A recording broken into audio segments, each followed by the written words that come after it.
أعوذ بالله من الشيطان الرجيم.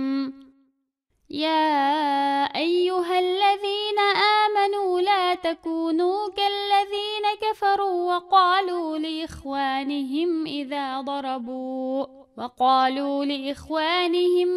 ضربوا في الأرض أو كانوا غزا لو كانوا عندنا ما ماتوا وما قتلوا ليجعل الله ذلك حسرة في قلوبهم والله يحيي ويميت والله بما تعملون بصير.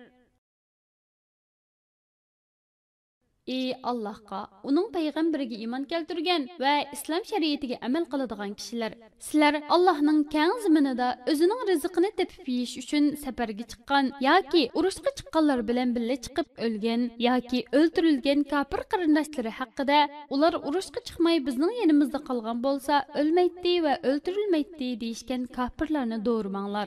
Bu so'z ularning dillaridagi hasrat nadomatni texmo oshirutdi. Ammo mu'minlar bu ishlarni Allohning taqdiri deb biladi. Shuning bilan Alloh ularning dilini savrga yetaklaydi. Ularning qayg'ularini pasaytidi. Ajali to'shmagan kishi mayli jihodga chiqqan yoki safarga otlangan bo'lsin, Alloh uni cho'qim yashitadi. Ajali to'shgan kishi garchi o'z uyida o'ltirgan bo'lsa-mu, uning jinini oladi. Alloh sizlarning qilayotgan ishlaringlarni ko'rib turg'uchidir. Shuningga yarasha sizlarga mukofot yoki jazo berguchidir.